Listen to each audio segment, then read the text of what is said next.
headlines on Reporting Scotland this Wednesday lunchtime. The Brexit debate continues at Westminster, with almost all Scottish MPs expected to vote against triggering Article 50. And head teachers hear how much they'll get from a fund to help children from poorer backgrounds to do better at school. Hello there, good afternoon. The SNP will lead attempts tonight to block the legislation giving the UK government the go-ahead to trigger Article 50, which formally starts the process of leaving the European Union. However, the bill is expected to pass its first test in spite of opposition from the SNP and some Labour MPs. Well, our Westminster correspondent David Porter is outside the House of Commons this lunchtime for us. David. Katrina, after a marathon session yesterday, MPs are back in the House of Commons deliberating the UK government's plans to trigger Article 50, the formal process of leaving the European Union. They will have about 6 hours of debate this afternoon, and at 7 o'clock they will begin voting. The first vote they will take is on an amendment which has been put forward by the SNP, which in effect aims to kill the legislation by saying that there has not been enough consultation between the UK government and the devolved administrations. Joining the SNP voting against the UK government this evening will be some Labour MPs, but UK ministers are fairly confident that they will get their way when those votes begin later on this evening. Now, earlier this week, Theresa May joined leaders from the devolved administrations for a meeting in Cardiff. Later, she went to Dublin to speak to the Taoiseach, and it was the wider question of how the UK would react and how borders would work post-Brexit that was raised by the SNP at Prime Minister's questions. So the Prime Minister has very helpfully explained that it is perfectly possible for parts of these islands to be in the single market, without hard borders, with free movement of people, and at the same time protect and enhance trade with one another. This is very, very welcome, Mr. Speaker. So will the Prime Minister give a commitment to work with the Irish Government and a commitment to work with the Scottish Government to deliver all of these things? He's trying to imply something that isn't there. We're very clear, yes, we're very clear that we want to see a frictionless border between Northern Ireland and the Republic of Ireland. But I'm also clear that one of our objectives of our negotiation is to see as frictionless a border as possible between the United Kingdom and the rest of the European Union. And of course, if he's so worried about having a frictionless border between Scotland and countries in the European Union, then he shouldn't want to take Scotland out of the European Union by wanting to see it independent. And the idea of Brexit will dominate here at Westminster tomorrow when the UK government will publish its white paper or policy issues on the wider question of Brexit. David, many thanks. Head teachers across Scotland have been hearing how much they'll get from a special government fund to help children from poorer backgrounds do better at school. They'll get around £1,200 for every child who's known to be entitled to free meals. Nationally, the scheme's worth £120 million. Here's our education correspondent, Jamie McIver. Do you remember when you get your board filled, what you shout? Okay, here we go. This school covers some of the most disadvantaged parts of Glasgow. It's often been praised for its good work, and now it's set to get more money than any other primary school in the country from a new government fund, almost £280,000. Bingo! Bingo! It'll be up to the head to decide just how to use it. We really will have to sit down as a community, the children, the staff, the parents, myself, and also all the partners that we work with, to make sure that we're spending this money responsibly. Dalmarnock Primary might spend some of its new cash extending this scheme. Children can come in early some days for exercise and breakfast. It all helps improve performance. Crucially, the government wants this to be extra money to add to the cash councils spend on education. I want to work in partnership with local authorities to ensure that we deliver the best opportunities for young people in Scottish education.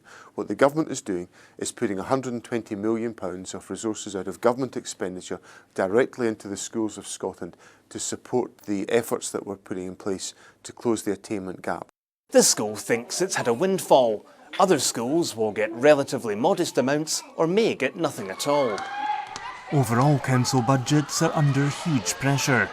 Teachers' unions will want to make sure councils don't now cut their existing spending on education. Well, the very idea of the government giving money straight to head teachers has annoyed some in council chambers. Jamie McIver, reporting Scotland, Dalmarnock. 2 men have been arrested in connection with a fatal hit-and-run in Ayrshire. 59-year-old Joan Price was killed when her car was hit by a silver Volkswagen Golf on the A77 near Ayr around 9:30 on Monday night. Her passenger was also seriously injured. Police say they've arrested 2 men aged 17 and 18 who are expected to appear at Ayr Sheriff Court later.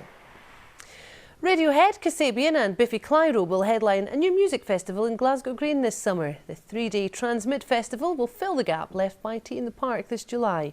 Here's our arts correspondent, Pauline McLean. It's important to keep all of this clear for the audience looking at the main stage. It may not look like much, but this is the beginning of Scotland's newest festival.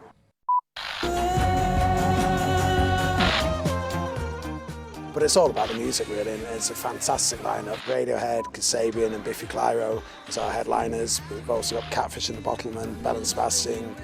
But I think people come from far and wide because, with something like Radiohead, I can see people coming from Tokyo as well as coming from Tory Glen. I think people will come from all over the UK, and we'll get some international visitors as well. The new festival fills the gap left by Tea in the Park, which is taking a year out after problems with its new site in Strathallan. They say rising costs and planning restrictions made it unworkable.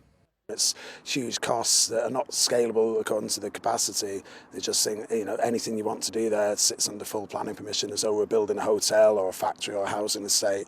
And we were just trying to do a music festival over one weekend. So that's been the big challenge. That's why we had to take a year out to try and fix those problems. But although the new festival, which includes Glasgow bands like Belle and Sebastian, takes place on that same weekend in July, it's not a replacement for Tea in the Park. More a sister festival. If you're somebody who grew up with camping festivals, then this is nice and easy because you're coming in and you can go home to your own house or to a hotel. But also, if you've never been to a festival before, it's a great way to put your foot through the door of it or through the gate of a festival. So I think from that point of view, it's fresh, however you approach it. Pauline McLean, reporting Scotland, Glasgow. Well, time for the forecast now with Kirsty. Thank you very much, Katrina. Good afternoon to you. For most of us, it's been a dry morning with the best of the brightness and the sunshine across the north. And really, that's the theme that will continue into this afternoon. We may see some rain continuing across Shetland, perhaps edging into Orkney at times, otherwise dry, some bright spells, however the best of the sunshine, as I was saying, across the north, and a relatively mild afternoon for most of us, around 7 to 9 Celsius. Southeasterly winds will continue to freshen around coastal areas, eventually touching gale force along exposed southwestern and western coastal areas. This evening, some rain will feed into the southwest and will track its way northwards, gradually dying out as it does so. Further rain to come into the southwest by the end of the night, otherwise dry with a few clear spells across the far north, which may allow a touch of frost to develop in shelter. For most of us, though, a mild night with lows of around 6 or 7 Celsius. Southeasterly winds will remain brisk around coastal areas. So looking ahead to tomorrow, a cloudy day to come for most of us, with further outbreaks of rain. Again, the very best of the weather, the driest, brightest weather with some sunshine will be across the far north. A windy day to come for all, with strong to gale force winds around western coastal areas especially, but mild for all of us with temperatures into double figures, perhaps reaching around 12 Celsius in any sunshine in the north. That's the forecast. Katrina.